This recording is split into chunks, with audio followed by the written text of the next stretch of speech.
Hello dear student. आज हम लोग चल रहे हैं फंक्शन पढ़ने। 5 लेक्चर तक हम लोग रिलेशन और उसके टाइप्स और कुछ क्वेश्चंस अटेम्प्ट किए थे, और आज से हम लोग फंक्शन पढ़ेंगे, फंक्शन की टाइप्स पढ़ेंगे और इस पे क्वेश्चंस कवर करेंगे। Basically this lecture board exam पर फोकस है, ठीक है। बोर्ड एग्ज़ाम 12th क्लास के लिए है बेटा, ठीक है। तो अगर फंक्शन की डिफिनीशन की बात करें बेटा, तो अगर कैसे डिफाइन करें कि एक फंक्शन होता है, तो रिलेशन में कुछ हद तक हम लोगों ने कुछ पॉइंट्स सीख लिया था। जैसे सेट के बारे में पढ़ लिया था हम लोगों ने, सेट क्या होता है, रिलेशन कैसे डिफाइन करते हैं, डिफिनीशन क्या होता है, टाइप्स क्या होता है, ये सब सारी चीज़ें हम लोगों ने डिस्कशन कर लिया था, ठीक है। तो आज हम लोग फंक्शन की डिफिनीशन सबसे पहले पढ़ते हैं। डिफिनीशन कैसे डिफाइन करेंगे, तो जनरली बहुत प्यारा डिफिनीशन होता है फंक्शन का। जैसे हम कहें इसको डिफाइन में, तो अ फंक्शन एफ या एफ एक्स बोल लो इसको, या एफ बोल लो, from a set A to a set B is a rule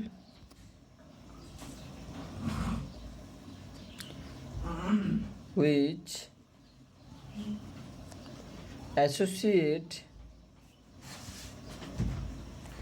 each element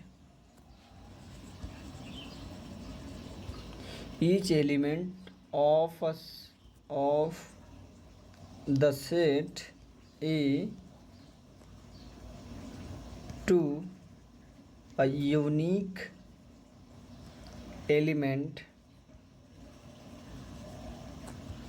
of set B,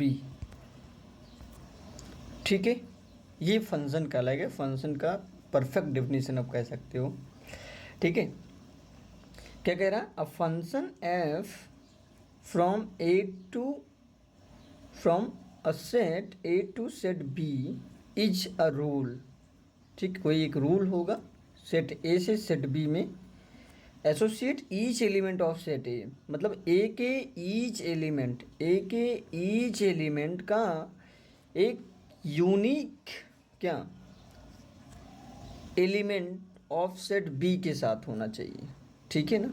मतलब ए का जो सेट ए है उसके सारे एलिमेंट ईच एलिमेंट बोला यहाँ पर, each element of set A to unique element set of B, मतलब सेट ए के ईच एलिमेंट का एक यूनिक इमेज बनना चाहिए। कहाँ बनना चाहिए? सेट बी में बनना चाहिए, ठीक है। तो उसको हम फंक्शन बोलेंगे। क्या बोलेंगे? फंक्शन बोलेंगे, ठीक है। जैसे अगर मैं कोई फंक्शन डिफाइन करूं f such that A to B, कुछ इस प्रकार मैं डिफाइन करूं, मैं यहाँ पर एक ग्राफ के माध्यम से, मैपिंग के माध्यम से सिखाने की कोशिश करूँगा। ये फंक्शन मान लो एफ है, ये सेट ए है, ये सेट बी, ठीक है। यहाँ पर मान लो A1 A2 A3, तो यहाँ पर B1 B2 B3, ठीक है। अब मैं इस पूरे फंक्शन को फंक्शन तब बोलूँगा, या इस पूरे सिस्टम को फंक्शन तब बोलूँगा जब ए के ईच एलिमेंट सेट बी के सेट बी में एक यूनिक इमेज बनाए, ठीक है ना। तो जैसे A1 की बात करूँ तो A1 का इमेज कहाँ है? B1 पे। A2 का इमेज कहाँ है? B3 पे। A3 का इमेज कहाँ है? B2 पे इमेज है, ठीक है ना। तो इसको हम फंक्शन बोलेंगे। क्या बोलेंगे? फंक्शन बोलेंगे। क्लियर है? यूनिक इमेज बना रहा है, कहीं अलग अलग इमेज नहीं है कि A1 का और भी कोई इमेज है, नहीं, एक इमेज बनना चाहिए। और यहाँ जो सेट ए है इसके हर एक एलिमेंट का बनना चाहिए। कहाँ? सेट बी में, तभी हम बोलेंगे। ऐसा नहीं होना चाहिए कि सेट जो ए है आपका उसमें कोई भी एलिमेंट छूट जाए। जैसे मान लो A1 है, A2 है, A3 है, A4 है। यहाँ पर मान लो B1 है, B2 है, B3 है, B4 है। यहाँ पर ऐसा नहीं होना चाहिए कि ऐसे छूट जाए, ठीक है, ऐसे छूट जाए। यहाँ पर नहीं छूटना चाहिए। सेट ए में एक भी एलिमेंट छूटना नहीं चाहिए अगर आप इसको फंक्शन बोल रहे हो तो this is not a function, not a function. इसको वो क्या बोलेंगे, फंक्शन बोलेंगे। यस। तो आपके दिमाग में आ रहा होगा सर, क्या सेट बी में कोई एलिमेंट छूट जाए तो कोई दिक्कत है? सेट बी के लिए कोई प्रॉब्लम नहीं है। A1, A2, A3, A4, यहाँ पर B1, B2, B3, B4, B5 मान लो। यहाँ पर कोई छूट जाए कोई दिक्कत नहीं, कोई प्रॉब्लम नहीं है। सेट बी में कोई छूट, जैसे एक एलिमेंट छूट गया यहाँ पर, तो सेट ए सेट बी, ठीक है ना, तो यहाँ पर कोई प्रॉब्लम नहीं है अपने को। सेट बी में छूट जाए, कोई भी एलिमेंट छूट जाए, एक से ज़्यादा एलिमेंट छूट जाए, कोई प्रॉब्लम नहीं। लेकिन सेट ए का हर एक एलिमेंट का एक यूनिक इमेज बनना चाहिए सेट बी में। समझ में? यूनिक इमेज का मतलब कि उसका एक ही इमेज बने और कोई दूसरा इमेज ना हो, इस प्रकार भी नहीं होना चाहिए। Yes, this is the function, function है, ठीक है। अच्छा, एक और बना देते हैं। जैसे मान लो ये है, यहाँ पर ये A1, A2, A3 मान लेते हैं, ये B1, B2 मान लेते हैं। अब यहाँ पर अगर मैं बोलूँ क्या ये एक फंक्शन है, क्या ये एक फंक्शन है,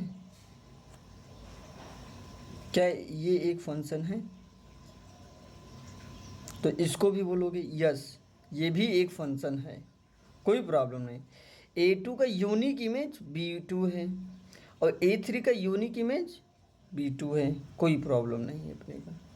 लेकिन अगर इसी को यस, ये भी फंक्शन है। लेकिन अगर मैं आपको अभी इसी को ऐसे बोलूँ A1, A2, A3, B1, B2, ठीक है, मैं अभी इसको ऐसे बोलूँ, आप बताओ क्या ये फंक्शन है?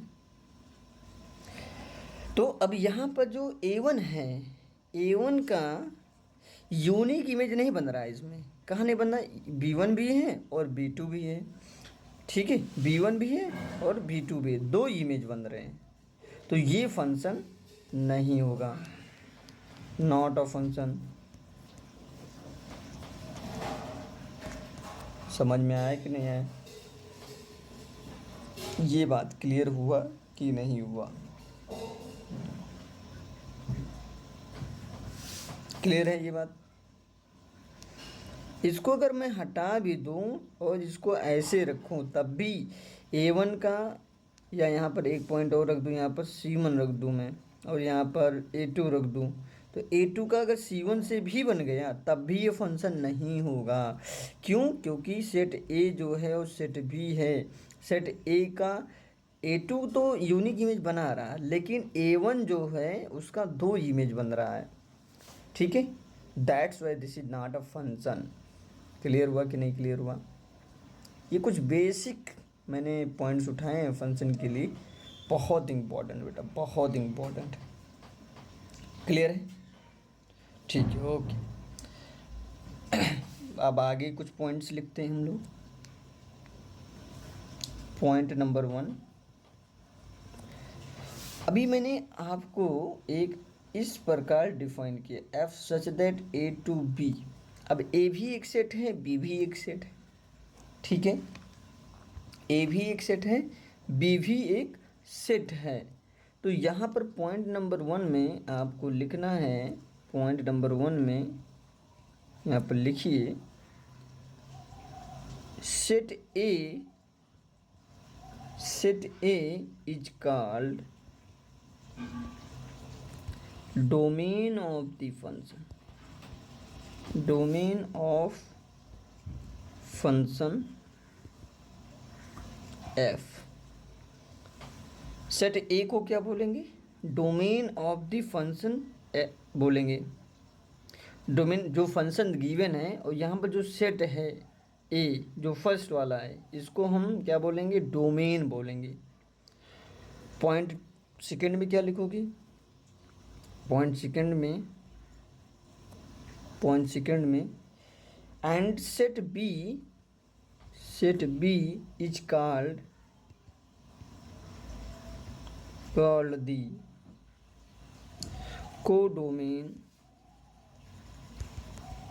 Codomain of the function f. Set A को क्या बोलेंगे? सेट ए को क्या बोल रहे हैं? सेट ए को बोल रहे हैं डोमेन। क्या बोल रहे हैं? डोमेन। एंड सेट बी को क्या बोल रहे हैं? सेट बी को कोडोमेन बोल रहे हैं। Domain and codomain. ये बात क्लियर हुआ कि नहीं क्लियर हुआ? ये बात क्लियर हुआ कि नहीं क्लियर हुआ? तो जैसे अगर मैं आपको यहाँ पर लिखूँ, इस प्रकार मैं बनाऊँ एक एग्जाम्पल के तौर पर, ठीक है। एग्जाम्पल में मैंने लिखा A1 A2 A3 A4 B1 B2 B3 B4 B5, ठीक है। अब यहाँ पर मैंने ऐसे डिफाइन कर दिया, ये सेट ए फंक्शन है, ये सेट ए है, सेट बी है। इसको इस प्रकार डिफाइन किया गया है, इस प्रकार A3 का B3 के साथ, A4 का B4 के साथ। तो अगर डोमेन की बात करूँ तो डोमेन ऑफ द फंक्शन क्या बोलोगे? कहोगे sir A1 A2 A3 A4, तो इस सेट ए के सारे एलिमेंट को क्या बोलेंगे? डोमेन। अच्छा, कोडोमेन की बात करूँ तो कोडोमेन को क्या बोलोगे?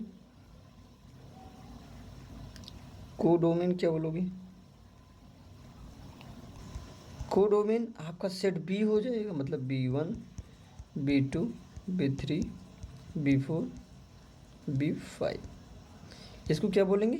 कोडोमेन बोलेंगे, ठीक है। अब बात आई रेंज की। एक वर्ड होता है कोडोमेन। कोडोमेन क्लियर हो गया ना? क्लियर हो गया।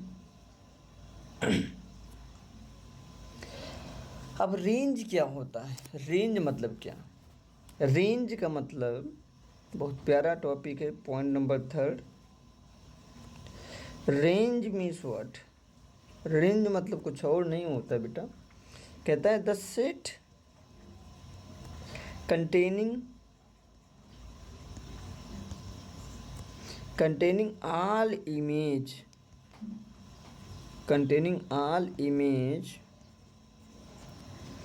under the function f is called range.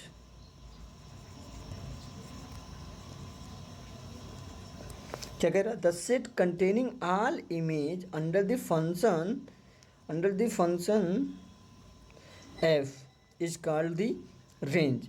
इसका मतलब जो भी इमेज कंटेन किया है इस फंक्शन के अंतर्गत, उस इमेज को क्या बोलेंगे? रेंज बोलेंगे। तो अगर रेंज की हम बात करें यहाँ पर, तो रेंज क्या हो जाएगा? जैसे A1 का इमेज क्या है? B1। A2 का इमेज क्या है? B2। A3 का इमेज क्या है?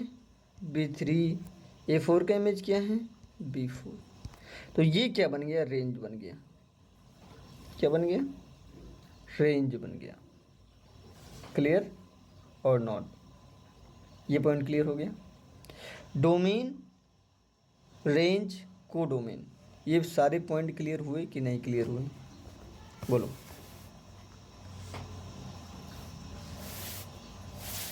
क्लियर हो गया? बहुत बढ़िया, बहुत बढ़िया, ठीक है। तो डोमेन मतलब क्या? सेट ए के सारे एलिमेंट को डोमेन बोलेंगे। कोडोमेन का मतलब सेट बी के सारे एलिमेंट को कोडोमेन बोलेंगे। रेंज का मतलब क्या, जितना भी इमेज कंटेन कर रहा है उस फंक्शन के अंडर वो सारे इमेज को क्या बोलेंगे, रेंज बोलेंगे। क्लियर है कि नहीं क्लियर है, बोलो क्लियर है कि नहीं क्लियर है। तो जैसे अगर मैं एक क्वेश्चन बोलूँ आप सभी इसको सॉल्व करने के लिए, क्वेश्चन कह रहा है कि let a function defined over r+2r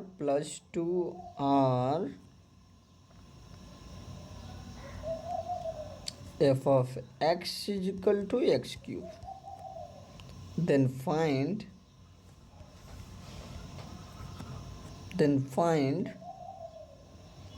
domain, range and codomain. ठीक है, सोल्यूशन गिवन दैट, क्या क्या गिवन है आपके पास। फंक्शन जो डिफाइंड है r+2r डिफाइंड है, ठीक है, और फंक्शन क्या गिवन है, x³ गिवन है। बहुत बढ़िया। अब हमें ये पता है कि सेट ए के एलिमेंट को क्या बोलते हैं। अब सेट ए के स्थान पे क्या है, ये सेट ए है, सेट बी है। तो अगर हम सेट ए के स्थान पे बोलें तो डोमेन दे रखा है, तो डोमेन क्या होगा, डोमेन r+ हो जाएगा डायरेक्ट देखकर। एंड को डोमेन क्या होगा, को डोमेन आपका हो जाएगा कैपिटल R। ठीक है। अब रेंज क्या होगा, रेंज, तो रेंज कुछ और थोड़ी नहीं होता, रेंज कहता है जो फंक्शन x कंटेन करे। कंटेन कहाँ से करेगा, ये सेट ए के तो सारे एलिमेंट कंटेन करेगा कि कोई और करेगा। x जो एलिमेंट है वो कहाँ कंटेन करता है, ये सारे एलिमेंट ऑफ ए। अब r+ को यहाँ पर r³ करोगे तो क्या मिलेगा, r³ करोगे तो क्या मिलेगा, सारे के सारे एलिमेंट कंटेन कर जाएंगे, तो ये r+ हो जाएगा। ठीक है ना, क्लियर है कि नहीं क्लियर है, बोलो बोलो, क्लियर हुआ कि नहीं क्लियर। तो डोमेन क्या हो गया r+, कोडोमेन क्या हो गया r हो गया, रेंज क्या हो गया कैपिटल R हो गया। अब यहाँ से एक इम्पोर्टेंट पॉइंट आपको नज़र आ रहा होगा, इम्पोर्टेंट पॉइंट क्या नज़र आ रहा है, यहाँ से भी नज़र आ रहा होगा आपको। जैसे रेंज क्या है b1 b2 b3 b4, और यहाँ पर कोडोमेन क्या है b1 b2 b3 b4 b5। तो क्या रेंज कोडोमेन का सबसेट है, कहोगे यस सर। यहाँ पर भी देखो r+ और r, तो r+ is the subset of r, तो range is the subset of codomain, that is, इस प्रकार लिख सकती हूँ,